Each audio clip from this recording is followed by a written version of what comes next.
What's up? Welcome to another episode of the Nerdgasm Channel Podcast. I'm Willie, aka Unofficial Ninja. Zach, Romeo 313. Jules, Fade Alexander. And today we have a couple of different things. We want to discuss the PS4 VR, whether or not it'll actually run well on the original PS4, or will you have to upgrade to the new PlayStation Neo. The Xbox, we're possibly getting 2 new models now. We have some Nintendo news with Julius, of course, and we're also going to be discussing the new movies that came out, Civil War, which I know we're a little late on, but yeah. And then also X-Men Apocalypse. Was there any other movie that we're going to be hitting up on? Not that I've seen anyways. Okay. And then I was also wanted to talk about the Fullmetal Alchemist live-action movie that we recently heard about. So anything else that pops up in our mind, we'll discuss it too. So y'all ready to go? Yeah. Alright, so first topic will be the PS4 VR. Like, I know I have one of the VRs pre-ordered. Got it through, not just you and I. Julius is going to didn't do it? No, he's going to wait and check out ours first. Mm-hmm. Okay, that's right. And so we have it pre-ordered, and I'm excited about it. And then after the pre-order, then we start hearing rumors that there's a PlayStation 4.5. We now know it's codenamed Neo that's coming out, which is going to be a beefed up processor and RAM and supposed to run a little bit faster and work better with the VR. And now I'm hearing rumors that some people are saying that the PlayStation VR will basically run like crap on the original PS4. Which, if it's true, I'm going to be very upset because I wasn't planning on upgrading to the Neo that soon. So this is the first news that I've heard of that has disappointed me with PlayStation in the past year or so, probably. And I know it's just rumors and speculation right now. So it could be real, it could not be real. But while you were speaking, I was thinking of it, and I was like, you know what?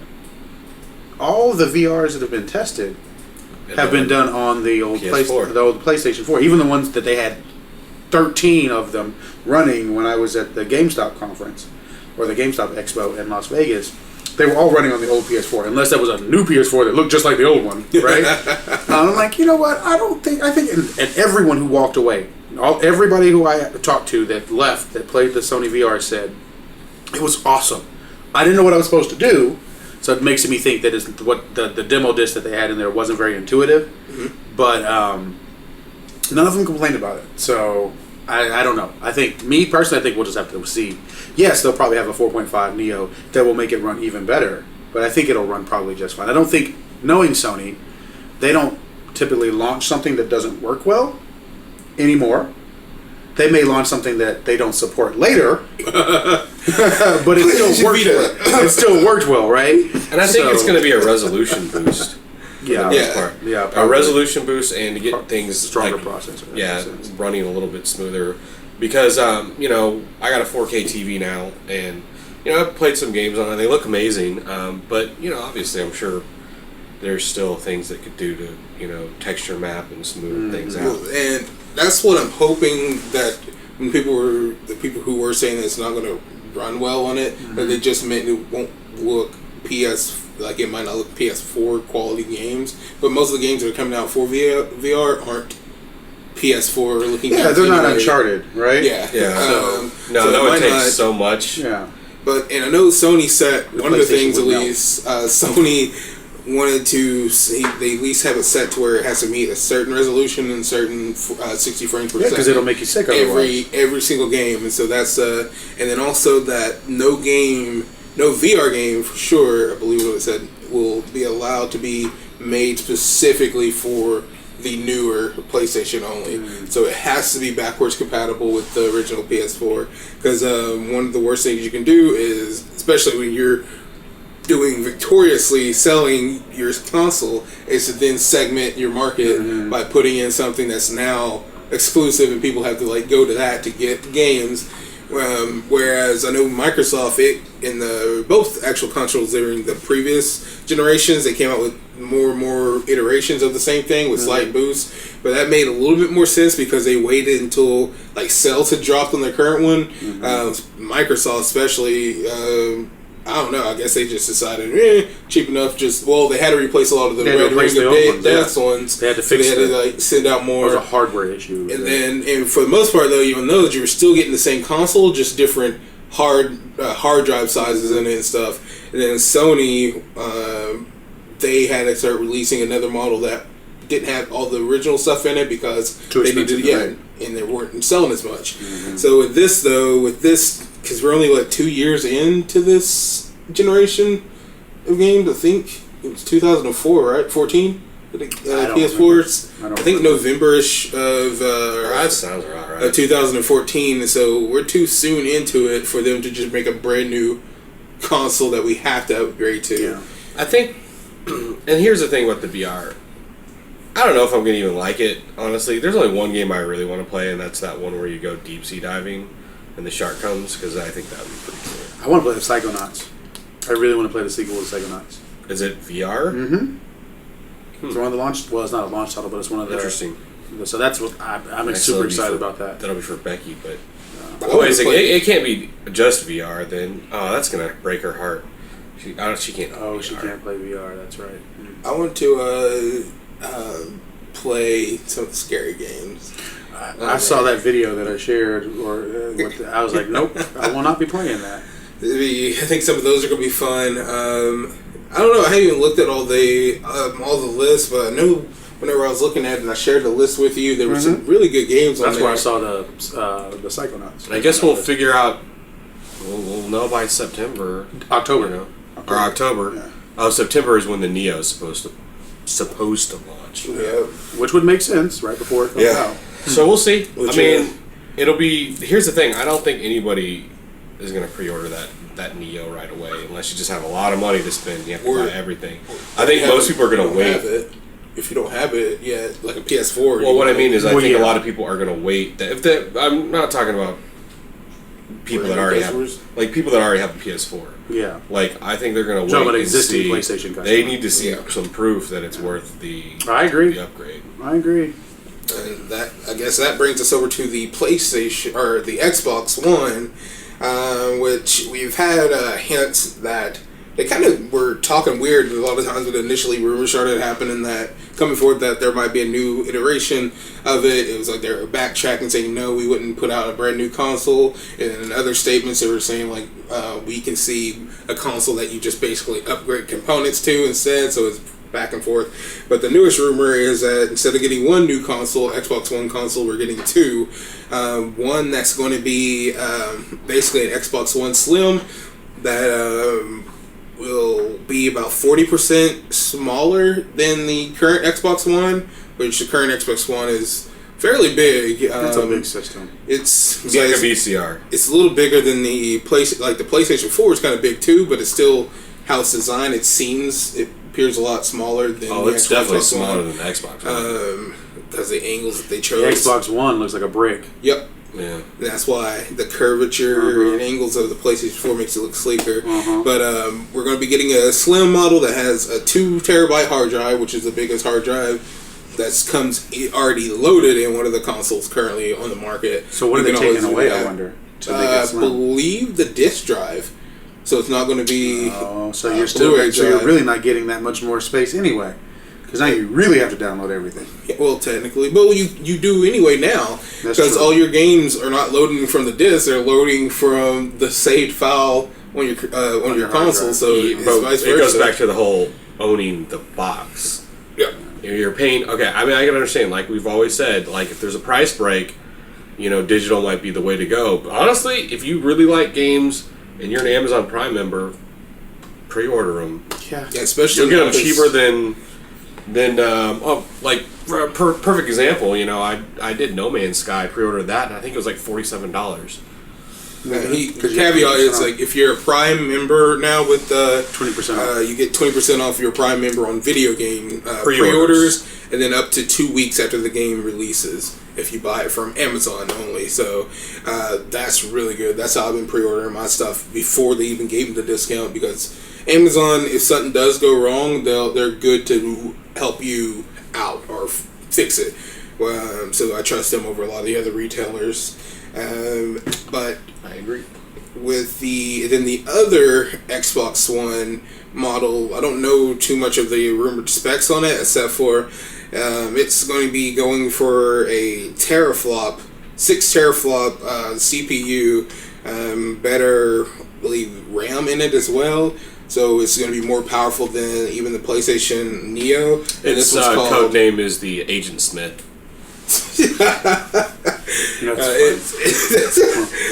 Its actual code name though is Scorpio. I like that one. Yeah, that one. What about the other 11 Zodiacs? Don't ask me. Really? And that one there seems like that one really is designed for supporting VR. Because I think there's something in that specifically is going to allow it to work with the Oculus. Like they're targeting being able to work with the Oculus, which they kind of need to, I guess, because they're basically the only thing on the market right now that doesn't have a VR capability. Like the PS4 will have one, PCs has 2 different types, the HTC Vive, and even in Oculus, Samsung. It's like, so Samsung has one of the phone markets with theirs, and now Xbox, they need something, and right now they're working on their HoloLens thing, but it's not really for gaming, it's more for real world applications. And I gotta be honest, I mean, when you talk about like excitement level, like, I'm not really all that excited for VR. We'll see. There's some of the stuff I've seen in VR that does look very interesting, and I want to see the potential of it. I think actually one of the things I'm more interested in, or really excited about, and I figured since y'all are movie watchers as well, not so much for the movie, but for the game, yeah. Okay, it's like the cinematic mode. So it's not necessarily VR, but it makes it seem like you're actually in the theater watching it without it. I think also the issue comes down to, like, they're going to have to be able to tell me a story. And I don't know if VR is capable of really doing that justice yet. You know what I mean? I don't know. Because a lot of the VR stuff that we've seen, like, on phones and whatnot, obviously they're not supposed to be... It's gimmicky. Games. It is very gimmicky. And at the end of the day, that's why I play video games now. It's not for the multiplayer, because who has the time? Or at least we don't, generally, as much as we used to. And plus it's annoying playing with those people. They just kick my ass. It's not fun. I'm kind of curious as how that's going to work with side-by-side multiplayer. It's not. They already said that. Did they? Yeah. Even if two people have... Yeah, they have 2 separate consoles. you'd have to have 2. That would be way consoles. too much power drawn off. You can't. Yeah, they addressed that one, but yeah, it's not going to work out too well. I wonder if you could do like LAN, like connect them. I don't know, maybe that way, but you can't do a co-op. But anyways... on the same console. So yeah, it's going to come down to tell me a story, and tell me a good story. And if you can't do that, then it might just be a gimmicky, I think they accessory. could. Like, I see No Man's Sky to me, so that could be something that could be on VR. Yeah, but that's not a story. There's no story in that. Are you sure? Yeah. What is the story? Here's the whole game. The objective is get to the center of the universe. Go. But I think there is there is no cutscenes. There's sprinkled story in it. I'm sure there are side quests. You do meet up with there are side quests and things. I don't think there's CPUs and stuff like that in the. I don't see how. I don't know. I haven't read anything story about that. But I think even if it doesn't have a story in it, I think a game like that on VR would draw you in because you're wanting to play it. Without that's completely different though. I'm talking about like a VR title, like that's supposed to be a VR title. That's optional. They'll have to have something with a story though, because that's the game market. Would you do PT? I don't know. If PT actually made it through Konami's grasp and became an actual game, would you have played it on VR? I don't know. We'll have to see how comfortable it is. Here's the thing, like, I know the whole dual controller thing, moves, joysticks that you're going to be using. Mm-hmm. Like, I don't like that. I did like the Wii because of that motion control thing. Like, give me this, and that's all I want. Most games, like will use a controller if you want. Like the move and stuff isn't required, so you can use that because that's one of the reasons why they put in the sensor too. But to me, the PlayStation Move. Did you ever play the PlayStation Move? It was, to me, it's fantastic. It's one of the most accurate ones on the market. More accurate than the Wii. Since it actually gave you something to hold, it felt better than the Kinect because it actually, you had something physical, so it made you more immersed in it. And you did have the navigation stick too, which kind of gave you almost like a controller in this one here. So it worked really well. They just didn't do much with it. But like the games, the sports games that they had on there, like the kind of like the compilation of different sports you can do on there. Yeah. Frisbee golf. I said this before. Like my friend and I were playing it, and he just commented like how accurate it is because how he because he plays frisbee golf in real life, and when he throws it in the game, Disc golf. Disc golf. I always call it frisbee golf. It's disc golf. Well, for the fancy bougie people, for us country folks, frisbee golf, and like how he would throw it in the game was exactly the physics that it took, the shape, like where it would go. Yeah, it was exactly how it was accurate in real life. I think the only issue is like those games are kind of party games, and like again, you give me the Wii title, very few Wii games that I play because of that controller scheme. I'm not really. This is a personal preference. It has nothing to do with anything other than just my personal preference on it. I just prefer a controller. Me too. What's our next topic? That would go over to Julius in Nintendo news. Nintendo news with Julius. Nintendo, yeah. Well, we'll start with, how I like. Well, I'm a sandwich type person, so good, not so great, or your opportunity, then good. My biggest thing, and Zach, I would say that you'd be excited, but you're a sneakerhead, but only for one type. But my biggest thing is what I'm super excited about. So June, we're gonna have Vans, which are my favorite shoes. I love Vans. I probably have 10, 12 pair, if not more. But they're gonna have 11 different Nintendo Vans. So you got some from Mario. You have Princess Peach has one. Yoshi has one. Zelda. Yeah, that's one of the ones I'm not so excited about. But it looks kind of cheesy. The Zelda one just looks not that fun. Duck Hunt. Is there a Donkey Kong one? Yeah, there is not a Legend of Zelda one actually. Could have sworn I saw one. I could be wrong. There is not one. Oh, there it is. Sorry, it looked like little Mario people. Mario. It's the 8-bit Legend of Zelda. I just overlooked it because it's like tribal. It's like tribal, Triforces and tribal. But there are 11 different styles of Vans, and oddly enough, most of them are the deck Vans, which are not as popular amongst a lot. Which of is surprising because those are the most comfortable. I need more. I used to wear Vans. I need shoes with more ankle support, so I like ones that come up more. They have one set. Mids. They have one pair of two pair highs. 2 pair of highs, 3 pair. I'm sorry. That's actually pretty cool. They're all awesome. They're like amazing. Hyper Beast has a really good blog on it, and all 11. You can look at all 11 different styles. They're going to be amazing. So I'm super excited about that. And Vans are pretty affordable. In the realm of sneaker. Yeah, in the realm of the sneakerheads. Don't get me started on J's. But yeah, they're definitely, you never know who's going to kill you over your Vans, right? Not generally. Particularly if you buy them at the outlet store, you get buy one get one 50% off. So there you go. June is going to be the release of the Nintendo Van, so I'm super excited about that. Sweet. So I'll have probably all 11 pair. That's pretty much a guarantee, actually. As long as I can get there and get them. They don't do something crazy and get sold out. My not so awesome news is Nintendo's presence or lack thereof at E3 this year, or that will be upcoming in this summer. They're not really going to promote any game but one, which is one of the reasons why I don't really care about that shoe. But it's Legend of Zelda, and I'm all about showcasing your title, and not adding anything else to it. Hey, if that's your flagship title, go to it. Go. but they're doing a 24-hour playthrough at E3. That's all they're going to do. So their Nintendo Treehouse is 24 hours of playthrough of Legend of Zelda. The new one? The new one. Why that seems like you're going to get through a lot of the game. So what I'm thinking they're going to do, because they've done things like this before, but they've only done it in like 2 hour segments, is what they'll do is they'll probably play for 5 or 10 minutes, and then they'll have somebody come in and talk about the game. Yeah. Right? Or they'll have Reggie come in, or Bill Truggan, or somebody come in and kind of explain about this mechanic of the game or that mechanic of the game. So they can stretch that 2 hours out to maybe 30 minutes of gameplay, but 2 hours worth of actual conversation. And E3's coming up. And E3 is in June? Yeah. Sorry, are they going to do this at...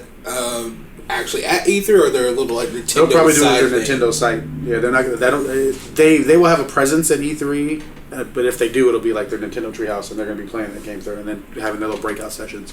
So I don't know. So that was kind of deflating. So that means they're putting. So we're not. They've rumored. Now they may change that now, but they've rumored we're not going to see anything about NX. So we're not going to hear or see anything about NX, their new console that's coming out. Smart. You know, if it's not ready, opinion? or if they're not ready to go to market and talk about it, then yeah, I think that's smart. You know, particularly with the state that they're kind of in right now. You know, you have one thing that you know everyone will buy. It will drive console sales. I think they're going to do they've rumored that they're going to do both on NX and on Wii U, and that'll probably be the nail in the coffin for the Wii U. You know, probably one of the last big titles for that particular system. So buy those virtual, like the virtual games, like the Earthbound, or Super Mario World, F-Zero, Mother 1. The things that, like, if you didn't buy them on the Wii, you know, you can't get them anymore because Nintendo will take stuff off of their virtual console market. But Earthbound, I mean, who wants to pay, unless you want to pay $200 plus for a cart-only Super Nintendo game? Like, knowing Nintendo, they'll re-release it. They'll re-release it. They'll re-release it on the next one. So why wouldn't you, like, if you're probably going to be upgrading to it anyway, just wait. So you're not buying it now and then buying another version of it. You're also assuming they will. And Nintendo can be like, it didn't sell as well as I wanted it to. Yeah, that's true, because everybody thought they were going to do a digital... If you already have a Wii U. Chrono Trigger, and it is yet to come out. Which is bizarre. Not so much, but yes. But it might come out on Sony. It already is. It's on the Sony market, isn't it? Is it Chrono PlayStation Trigger? 1? PlayStation 1 version. What? Yeah. PlayStation 1 version, yeah. They released it for the Nintendo DS, and then you haven't seen it hide nor hair of it since. I would love to see... I would love to play it on my virtual Wii U console. I would play the hell out of that. Yeah. Especially with the screen. You can take it in the bathroom if you had to go to the restroom. Since we're kind of talking a little bit about the NX, like, what do you think about the rumor that they're going to be going back to cartridges? Bullshit. That's not going to happen. That's bullshit. just speculation. That's not going to happen. The production value for that is too expensive. You'd have to have another lithium-ion battery inside of it again. They're not going to go backwards that way. I heard that, like, I've heard it too. With the chips now that can go in it, it's a lot smaller. It has way more storage on it now, and that it's more cost effective. Maybe if they do, I'd love it. It's more cost effective than a Blu-ray disc that they're buying in bulk. I don't think it will happen. I personally don't think it will happen. Yeah. But if it does, I will jump for joy. If that happens, I will jump for joy because that means we won't. Well, yeah, we won't have very little load times now. Even cartridges still have load times now, but very little load times. You know, massive amounts of memory. You know, no longer having to save it to your hard drives. I would love that, and then we might go back to the old school days of actual box art and instructions. I would be super excited about that. Yeah, with the whole instruction, that kind of makes me mad. So you buy a physical copy of a game, and it's got this beautiful artwork, and then you open it up, and there's a little thing for PlayStation Live or Xbox Live or PlayStation Plus, and then you weed through there and you're like, they couldn't even put the time to have somebody design a little fucking manual. Now, granted, you probably don't need it because most paper's expensive. I get it. Paper and ink are expensive. I get it. But people the games usually walk you through it, but I mean, it's kind of neat to at least I remember as a kid, when we that was my favorite thing. games, when you get it, like if you were getting it as a gift right away, like on the ride home, you'd open that up and read the manual and get you all hyped up. Especially when Nintendo had full color manuals before they went black and white. I mean, I miss manuals, but I completely understand it from I get it. A business from a cost perspective. Paper is expensive. Cheaper. Almost everybody has like some access to the internet, so they can easily pull up the digital version of the actual instruction manual. Most games are at this point. If you played one game, you played all of them, so you'll know how to do it anyway. And then the game itself teaches you within the game. On that note, so I'm a person who buys a lot of video games, and I play elements of those video games. That's Jules' kind way of saying he starts a lot of games and never finishes them. But then sometimes I want to pick it back up and play it again. Sure. And the controls are so vastly different from game to game. Yeah. Even from game to sequel sometimes are so vastly different that you can't go back. Like, I wanted to go back and play Sunset Overdrive. Not to take away from Nintendo, that's my favorite thing, but I went back to play Sunset Overdrive. I went back to play a game that wasn't Nintendo. And I died inside. I did a little bit. You want to hear the grown-up response to? I know what you're saying. What you're saying. And I couldn't remember how to play the game. Couldn't remember how to play the game. And I did that too. And generally, when that happens, you just man up and play it until you get it back down. Like Mass Effect is a good example. I didn't. Like I started playing Mass Effect again, and I was like, I did the same thing on the same game. Like I went to load up because I was great at it when it came out. But that one has like a weird button scheme to it, and so like I'm not doing this right at all. A lot of times what I'll do is just pause it and look at the like control map and kind of get back in it that way. But most of the times, like with Final Fantasy, with basically all the Final Fantasies, but especially with the Final Fantasy 14, like I've been playing. Oh, okay. I haven't played that. All the classic ones are really standard. No, I mean like there's multiple things. No, with 14, since it's a MMORPG, and I haven't really played a lot of those, and I haven't played that game in months. Really, I need to get back on it. But every time I log back in, firstly I'm like, what mission was I working on? Like, where am I?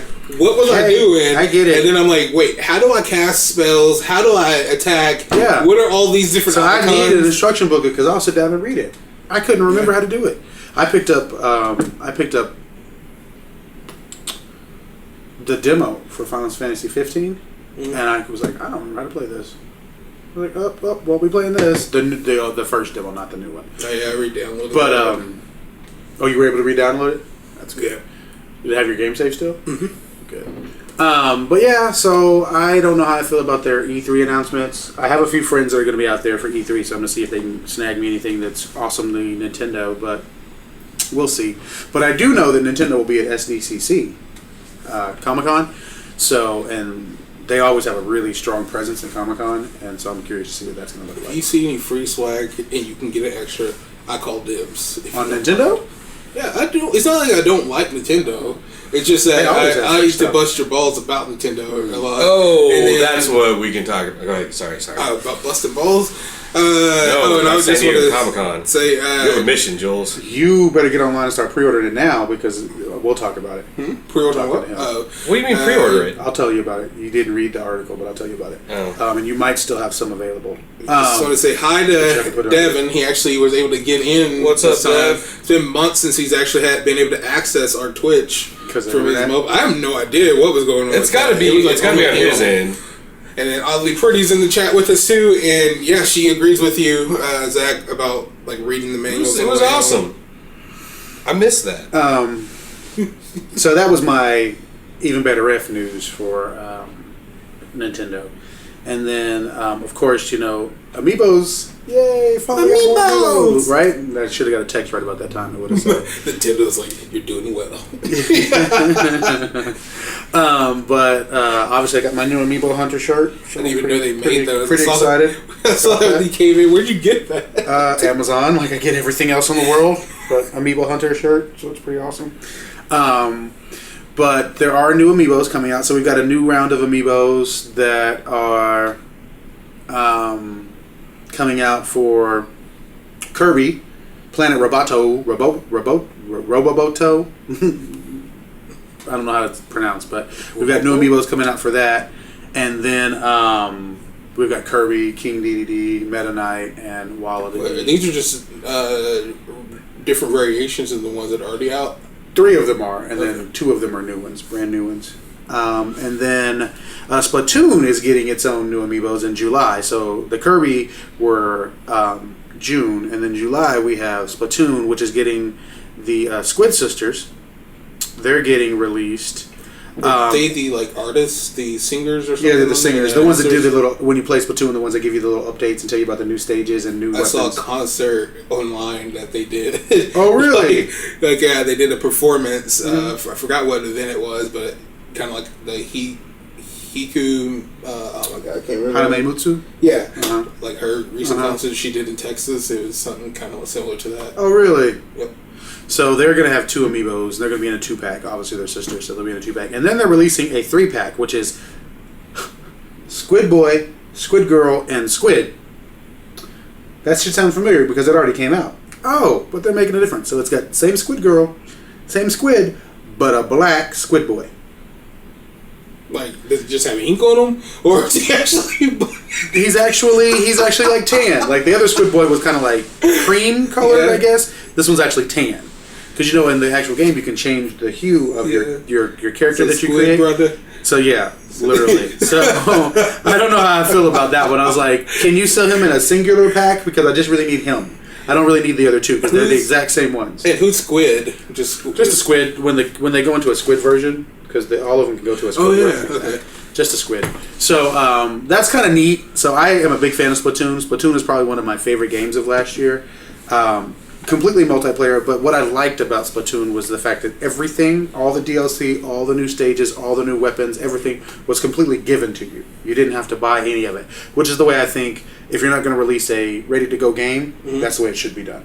Like, yes, it's not ready to go. We didn't have all the multiplayer stages. We didn't have all the multiplayer maps. We didn't have all the multiplayer games. We're going to give them to you over time and continue to keep you playing this game because you know that these updates are coming and they're going to give you more things and make the game more fun. I think with Nintendo, they're able to do that a lot more because, well, first, the type of developer they are, not necessarily, but then I think their production costs are usually a lot less lower. expensive, so they don't necessarily have to worry about as much of the microtransactions and stuff like that, like as a Call of Duty might. Because Call of Duty, all those maps had to already be created. They're probably just like maps that they made. And they're like, hold them back. And they're like, I don't know if we want to put this one in yet, and they just threw it aside, and they're like, that's just what happened one day. They're like, you know what? I bet you people would be willing to pay for these extra maps that we decided not to keep in there. In fact, the first one that I remember doing that was Halo. But they came in disc form. Halo 2? Was it Halo 2, the map pack? The map pack. And that was amazing. That was cool. You gave me something physical. $20. $20. You got all the cool magnets, right? You got all the Halo magnets, which I don't think I still have anymore. And then you got some really amazing stages. Like, those were really fun stages. Yeah. Then you got new game types for $20. That's what a map pack should be like. Not, here's 5 stages that look just like the ones you already have. So they didn't offer you any variety. They were either big or they were enclosed. Yeah. Whereas Halo, I mean, there were everything. They had kinds where like you use conveyor belts to your advantage. I love big. I mean, just amazing stuff. Well, Dev said that the Division's been giving away a lot of free stuff too. And maybe they're taking a nod from Nintendo. Yeah, Ubisoft they've been having issues and stuff too. Yeah. Apparently, Ubisoft really needs to give a lot of free DLC out because they've been having issues. They need to give free games. I think most of them should. Was that all the Nintendo news that you had before I go that's all tangent? I think, like Rocket League, was an independent game though, correct? Wasn't it? Got picked up by Xbox and then went over to PlayStation. Like they basically all the new game match types and things like that they got. Those were released free. I know there are some things you can buy like custom things for your card, but a lot of that's free. I think that more developers should start going to like a lot more free stuff because that's awesome.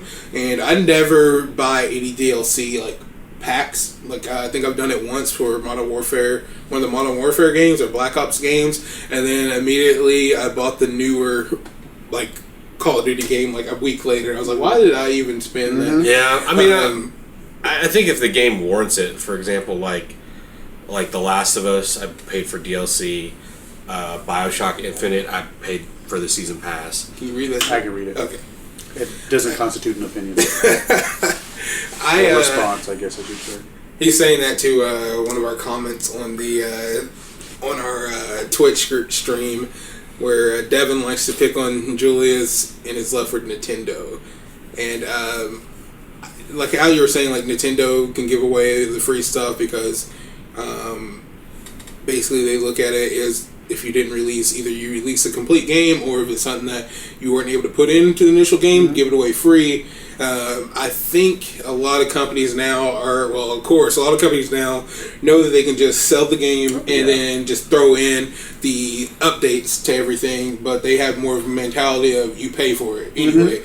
And I think it's mainly it's a lot of people's fault. One, us as consumers, we're continuing to pre-order things from them, also buying broken games and allowing them to then just charge us for DLC and updates, and then also the fact that there's so much pressure put on meeting release dates. Yeah. Release dates, you set your own release date. I know it's like business. No, you don't. No, you have a production calendar. Well, I know, but I'm saying the publishers. Well, your shareholders make. I know, but that's they need to stop. Let's even say that you did, right? It's a business. I know, but you didn't let me even finish what I was saying, though. I was I know that it's like that, but they need to have more of the idea of, like, Uncharted 4, for example. It delayed itself multiple times. Not everybody has that luxury. But that's why I'm saying that they should. Well, they can't, because Uncharted. No, they can't, because Uncharted is a flagship title. Uncharted drives the system. And Sony would have been like, so not every game can do that. Not all Modern Warfare are a flagship title. Call of Duties are not a flagship title. You put it in perspective. You've got 4 games of Uncharted. Well, 5 if you count the Vita version, but 4 games of Uncharted. Vita version was good. It was, in my opinion, no Sully, but it was good. Yeah.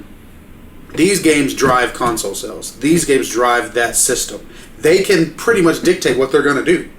You know, when you have a game that's that strong, Halo does the same thing. You know, those are games that go, you know what? Yeah, we'll release it when we're ready. When it's ready. Here's a perfect Call of Duty example. Can't do that. No Man's Sky just got delayed until August, and that's Sony either really loving the product and going, hey man, polish this. I think the buzz about it's one of those ones that can do that. But I agree with what you're saying. That would be better if other games could do that, but I don't think they can. Should focus on that. Is what I'm saying. And it's a money. But my point is like this: how many times have you said, "I need to do this at this time," and it doesn't happen? You know what I'm saying? Like, you have the best intentions in the world, and you set the date yourself. You get there, and you're like. But I agree. I'm saying, if a publisher, investors, or whatever say, we need your game out by November 10th, this date, and you know that November 10th, this game is shitty and broken, you should not be like, as a publisher, the shareholders, you should be able to be like, all right, we're going to piss off a lot of people, and we could hurt ourselves in the long run. Like, with me, Assassin's Creed, when they put out Unity initially, like, it broke me from, because I used to pre-order every single Assassin's Creed game. I was a huge fan. From that game on, I'm like, I'm not pre-ordering a game. It took me several months to even play Syndicate. I actually rented it and played it. You still played it? Yeah, I played it. I didn't buy it. That's I true. rented it. Somebody bought it. They rented it. Yeah, they would have. They made their money. Before, they would have got me. They made like $4, if that, off of me. Actually, not because I'm. It's a unit sold. It has nothing to do with that. But it would have been 2 units sold if they don't. Because it would be the ones for the rental. Ubisoft don't care. Eventually, putting out shitty products will catch, like, especially with, all the different, like, developers that are closing now. They're closing because the cost of production is going up higher. Sure. Sales of some products are starting to dwindle. The actual base of consoles it's a little smaller base of consoles because the consoles are more expensive. That feeds back into they don't care. Shitty stuff out, though, eventually people are going to realize, like, I'm not buying this game. You're going to start losing money. That's why they're going more and more to microtransactions, because they have to find other ways to try to get money from people. Well, I think they're going microtransactions just because that's a lot of people. There are a lot of people that still play video games out there, but there's more money in the microtransaction mobile games now. And that's prime example is Nintendo is going mobile games, and they're going to go microtransactions on their mobile games. There's more money there. It's faster, it's easier, it's quicker turnaround with money. And like paying $1 for something or $2 is a lot easier to stomach than going, I gotta pay $20 for another fucking map pack. But I agree with you. I wish they Nintendo, and I hate to say it, but Nintendo typically, not always do they, but 9 times out of 10, they release a game that is almost fully baked and ready to go, so where you can enjoy the game completely before it breaks and you can't play it anymore. You know, that's one of the things I like about Nintendo. They have such a grip on their products, their IPs, and they, like, for the most part, because their flagship titles are Nintendo. But they're releasing they actually think that if this needs more time, they think more to the consumer. Look at Legend of Zelda. And so that's what I'm saying. I wish more developers, and I think more like I agree with you. And I really think that's more like, first and foremost, let's tell the truth. Elephant in the room. Nintendo doesn't have third-party support, so they don't have to worry about that. No. They don't have third-party support, so they really do control their titles. That's a big piece right there. You know, because you've got. Well, I hate to do it, but we'll use Ubisoft for example.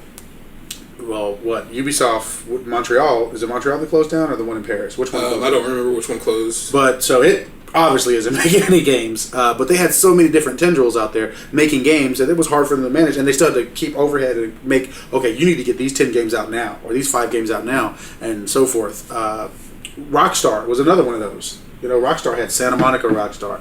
They had the purple Rockstar. They had the orange, the flagship Rockstar. You know, all the different colors. And they don't have as many games coming out anymore because they spread themselves so thin because the game market was just pumping out so many games. And I think that's one of the reasons why we see that these half-baked games come out so much, because all of these people aren't able to, these publishers or developers aren't able to focus all their attention on the one game. They say that could lead to another video game crash too. And that's why I think companies, like, I'm hoping that Ubisoft has learned. I think they've learned at least a little bit because no, they just start making movies. No, well, movies. like the fact that they're not putting out a new Assassin's Creed this year. They're actually taking a year break in between. I think that's them realizing we need to focus more on developing a good game and not just churning out more. Yeah, because like it's got like Syndicate, at least to me, was like it's way better than Unity, but that's not saying much. But the actual story of Syndicate made more sense and seemed like you had an actual purpose of what you're doing, and it was kind of setting up the path of the continuation of the story since Desmond died. Like what it kind of brought everything. Spoilers. Back. Just kidding. It kind of brought every. Oh, sorry. Yeah, I should have said spoiler alert for no one who's those. Actually, I don't even know what you're talking about. Okay, but so it kind of brought it full circle, and it kind of let you know what's going. I think he's the guy who's in the dream world. Like it goes, it lets you. So it kind of brought them back, and I've saw interviews with them and saying like, now the story is basically they've set up everything, brought it back to modern day, and now things are about to get crazy.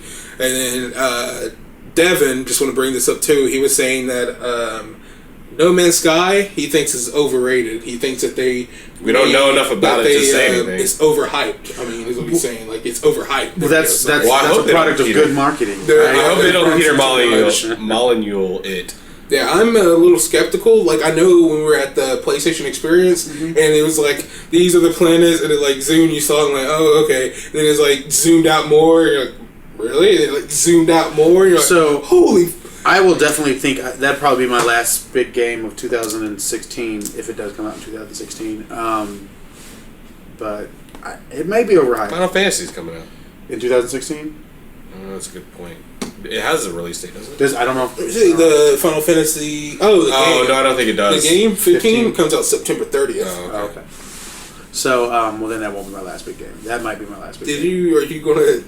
Nope. You're not gonna buy the special. Everything going around, with San Diego Comic-Con and the other things that I'm doing, it's just not feasible to spend $250,000 on a video game. That's just doesn't make sense.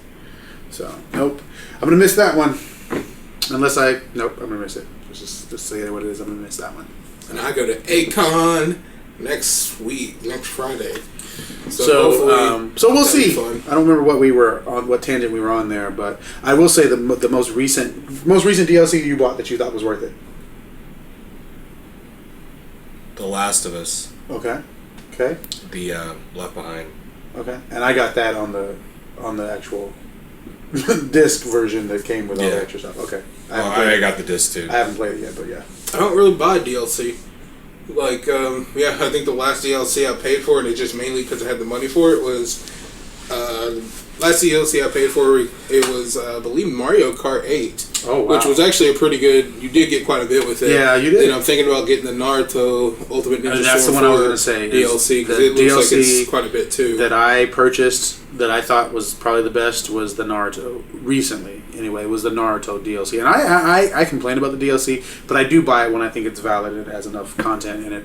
And the Naruto DLC. Oh, I didn't think The Last of Us content was worth it necessarily. It's not long enough to be $15, but it came bundled obviously in the PS4 version, and it's good. It's really good. Yeah. Don't get me wrong. What do y'all think about? Like, did y'all play Modern Warfare 4? Or Modern Warfare, the new one, the original Call of Duty Modern Warfare. Yeah. What do you think about? I want to buy it just because. Hell yeah, that was a fun ass. I want to buy it just because of the remake. I don't even care about the new game. I know that's why that was probably a smart move on film, because I was like, I was so excited. Too. Yeah, Devin's right. Witcher 3 had some amazing DLC. I forgot about that one. Like, I was so excited about they that. Were actually, they should have just been new games. Because it was good. Which one? The Witcher 3. Witcher 3? Should have been new games, because that was just amazing DLC. That was really good. I forgot. Good call, Devin. With the... you would enjoy it. It's a fun game. Is it... What were we talking about? What game? Modern Warfare. Okay, thank you. I was so excited when they announced that, because it was one of my favorites, and then I found out they're not going to be ever selling it separately. No, you got to get that collector's edition. That pissed me off. Oh, how much is the collector's edition? $79. 69, fucking serious? Yeah. So you're basically paying $20 for it. I'm hoping that eventually I'll find like a used copy or something, or a discounted copy like on Amazon when they're doing some type of. Well, 20% off $79. I mean, is $54. Not bad. Yeah. Still, like, I'm like that. You're holding me hostage somewhere around there. Basically, yeah. But that game was amazing. What I would have liked for them to do is be nice and give you maybe Modern Warfare and then Call of Duty 2, or HD remake of Call of Duty 2. Well, they do have I think it's an HD pack with the first 3 or something, like Call of Duty. God, I forgot which 3 different Call of Duties, but it's only for Xbox 360. But it's like an up-res and stuff, but it's only Xbox 360. So. Yeah, we'll see. Right. So, next topic. We did your Nintendo, we did my stuff. Apocalypse. Apocalypse and Civil War. Civil War. So you're the only one here that saw X-Men Apocalypse. I am. And how would you rate it? You know, we won't go in and talk about. Yeah, I won't talk about any of that pieces. Well, I will talk about One Piece, and it's normal. One Piece. There is normal with Fox, but I liked it. I personally liked it. Granted, I am very easy when it comes to comic book movies. If they're Marvel, I'm not so much if they're DC. But if they're Marvel movies, I'm gonna like them no matter what, based on Marvel characters, not Marvel Disney. But I liked it. I enjoyed it. I thought it out of 1 to 10, I'd probably give it a 7 or an 8. Okay. Probably a 7.5, 8. I liked it. I enjoy seeing all these characters on screen, re-envisioned. Some of the characters are re-envisioned, you know. I enjoyed it. The one downside to me of the movie, and this is not any spoilers, because they do it in every one of their X-Men movies, is that Fox will oftentimes insert characters with no real purpose in the story. I gotcha. Just to say, hey, look at who's there. Yeah.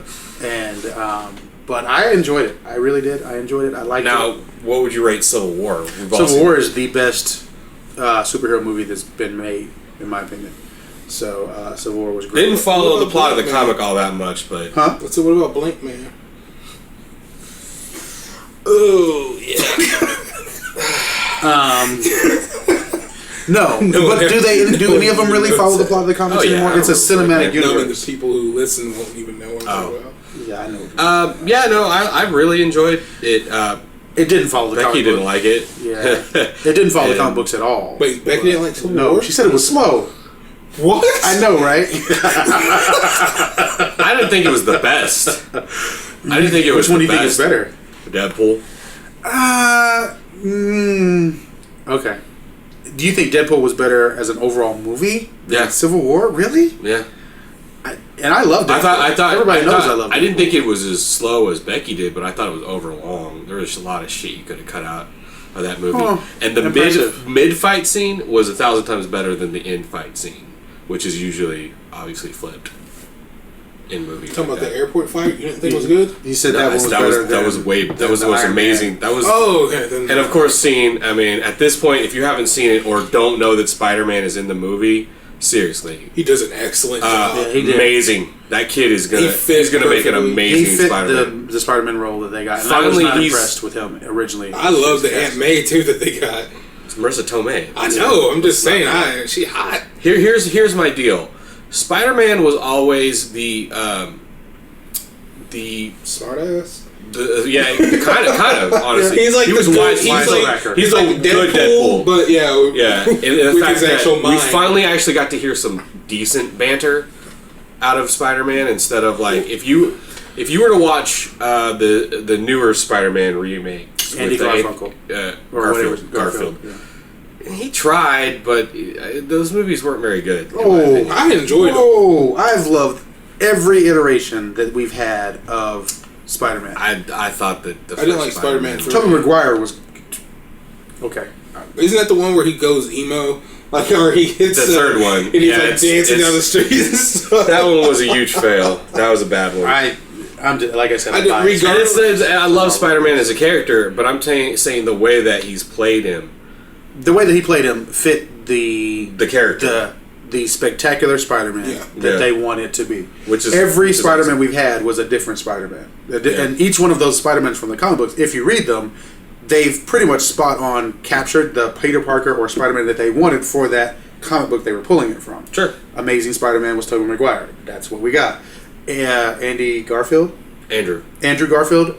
He was a good Spider-Man for the.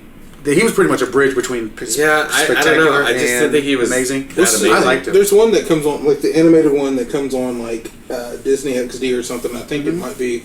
It's one of the Spider-Man shows. I can't remember what it is. I thought it said Amazing Spider-Man, but Drake Bell does the voice of it, and it's kind of like the Spider-Man that we're seeing in this movie, which is the younger spectacular. But does he hold up to Neil Patrick Harris as Spider-Man? Anybody know what I'm talking about? Is that from like the Doctor, his like musical thingy that he did show? Neil Patrick Harris voiced Spider-Man in a short-lived MTV Spider-Man series. There was an MTV Spider-Man series? Yeah. It was all computer generated. No, never. Look it up. But so I really liked this, and I was not impressed because I wanted to see the Ender's Game kid play Spider-Man, the guy from Ender's Game. Yeah, but this is. I mean, are you talking like aesthetically, or are you talking about like we don't know if that kid can be funny? And that was my point. I didn't know that what kind of Spider-Man they were going to pull for this movie. Well, absolutely. So I saw that kid. I knew him from Ender's Game. I was like, he'll be a good Peter Parker Spider-Man. And Ant-Man stole the show too. And that goes without saying. That was Paul Rudd is amazing. I really liked the movie. I'm not the first one to like. I don't share the opinion. I did think it was a little slow at parts, but I think it was the best superhero movie we've had. I take Deadpool and put Deadpool in its own genre. He's not in this superhero movie genre for me. Deadpool is its own movie. Still a superhero movie. True. But Deadpool, I don't put it in that superhero movie. Psychotic person. Yeah. Deadpool breaks the fourth wall. It's like Deadpool is watching his own movie in a way. Well, he's also reading his own comic book, oftentimes too. So Deadpool, obviously, for fun factor wise, Deadpool is my favorite of all the superhero movies. But I put him in his own little area. When I look at the superhero movies, I'd have to think about it. I think Captain America or Civil War, and I made the joke. Civil War is good. I was like Civil War or Captain America 3. No wait, Avengers 2.5 or because it was all of those. I liked Winter Soldier too. Winter Soldier was. I wasn't really a huge fan of the first Captain America. Watch it again. I was the same way, and I've watched it a couple times. I watched it, then saw it in theaters. I hated it. I was like Captain America the first one. I was like, this is the slowest, boring movie ever. You didn't see the first Captain America movie? I went back and watched it right before this. I'm a big Captain America fan. I watched the second one. Well, you don't have to be a Captain America fan, though. Still, to me, the first one.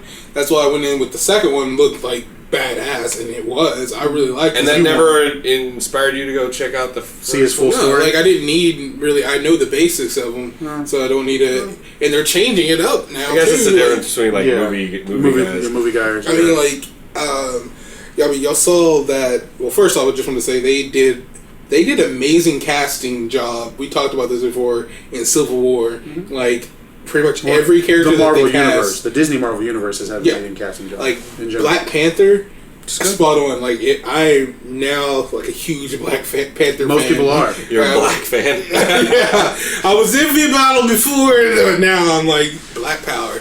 But yeah, now he's Black badass. Panther. Yeah, he's good. But like like speaking of, did y'all see the new comics that they're going to be Captain America issue 1, the new one that's coming out? He's going to be. It turns out he's actually a Hydra. That is making so many people upset. Double agent. They're going to explain why, and it'll work out. It's comic books. Yep. But he's a double agent. They said they've been actually working on it for a while, though. Yes. This plot story. Yeah, and of course you'd have to. You have to really think about what you're doing if you're going to take a beloved hero like that and turn him bad. Little, like, it's kind of like potentially like with Superman,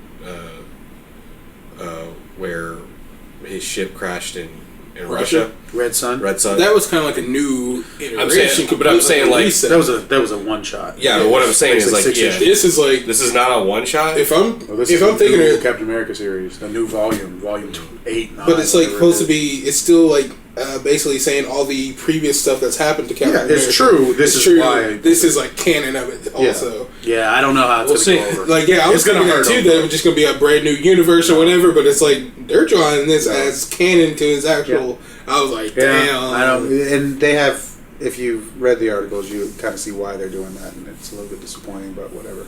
I couldn't grasp exactly why. Like, I read the article, they're saying the writers are a little upset with the state of the union right now. Oh. That's not good. Yeah, so they're like, we're going to write it into our comic book that we're upset, and this is your beloved hero. It's kind of it's not as awesome as why politically driven. Yeah, and I didn't really like that. There's been a campaign too, like a hashtag movement to make Captain America gay.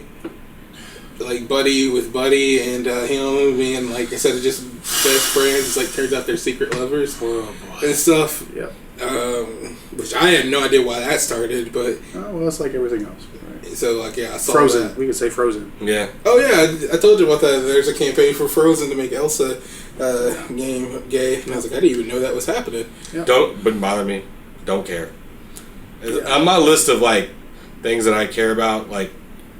The sexuality of an imaginary character is not something I care about. It doesn't bother me. I wish that they would, like, sometimes it seems like they're just doing it to do it, which seems like it undermines the actual not necessarily. movement necessarily. Like if there's reason for it, I understand, but if you're just like, I feel like it's more like jumping on the bandwagon and trying to. But that's why I'm like, it just seems weird to just jump on the bandwagon because like no one wants to look like a bigoted asshole in the future. No, I mean, like, or at least a lot of people shouldn't. Like, if from the beginning, like I wouldn't want them to be having like 3 movies of Frozen and there's nothing hinting at that. Then all of a sudden, she's gay. Like, I'd rather them had already started. J.K. Rowling did it with Harry Potter. Wait, Harry Potter's gay? Dumbledore was. Oh yeah, but there's probably stuff hinted at that at the beginning. No, it basically just was like I never saw it. It literally. Speaking of Harry Potter, did you pre-order your new book? Oh, can you pre-order? Comes out in July. Sweet. I think it's July. I'd say Amazon it. Why don't you talk about your Fullmetal Alchemist? Okay. Oh, I want to preference. I wasn't saying there's anything wrong with people being gay or characters being gay. I was just saying I don't want them to just do it to jump on a bandwagon. I would like for them to have a message behind why they're doing it. Is what I'm saying. I have no comment. So Fullmetal Alchemist. Fullmetal Alchemist. There's a live action version that they're working on currently. I believe the script is already being written. I'm excited and also concerned because Fullmetal Alchemist is a franchise that I really enjoy the story of, the manga. The Brotherhood, we already discussed, is my favorite. So I'm kind of afraid that they're going to screw this up, kind of like Dragon Ball Evolution. But she'll read it so quick. Hopefully, it's good. I think taking something like that anime in particular, and trying to make a live action version, there's not enough money, not enough. I don't foresee it being very good, but that's just me. Why? Do you think because of Hollywood special would fuck that effects? up. Special effects, like it's hard to condense that story into 2 hours. You know what I mean? Like it's a slow burner of a show. It might be multiple sections or movies because it's a Asian movie, and a lot of times they do break them into sections. That stuff so. Unless they're like martial art films, not huge, big in. She's got it. Oh, she does. Not huge into the foreign Asian films so much. Yeah, I don't know. I don't know. You know me. I like the original series, so I won't watch a full animated version of it. But that's just me. You need to watch Brotherhood. It's better. Not going to be better, but it is not going to be better. But they're two separate things. I know, so it can't be better. Well, right? You can have two movies that are two separate things, but one movie's better. No, it won't be better, but it could be equally as good, but it won't be better. It'd be slightly better because it can't be because you got to look at it from my opinion is I liked the campy, fun, lightheartedness of the original one. So that's what I really enjoyed about it. Yes, it had a very underlying dark story, but I liked how campy it would go at times. I watched the first 6 or 8 episodes of Brotherhood. It was not funny at all, ever. It has campy parts. Well, I didn't make it to it. With 6 episodes, but overall, it is a darker story, and it follows along the actual manga. Yeah, well, I never cared about the manga in the first place, right? So, but I never read the manga. Although I am reading more manga now. One Punch Man, Prison School, and there's one I just looked at that I was going to think about getting. What is it called? I don't know. It's in my Amazon, but so I'm going to be doing I think I'm going to go back and start watching or what is reading this? My Hero Academia. That's the one. That's the new one. They got a whole bunch of them. They're super cheap on Amazon right now. The anime. I started watching the anime because it's been broadcasted dubbed through Funimation, and it's fantastic. You heard that? Ori and the Blind Forest? Nope. I don't think. I have to get off while we're done with this podcast, I have to call AT&T. I just got a text from him saying, Zach, thanks for your recent purchase from Matthew L. at our AT&T store.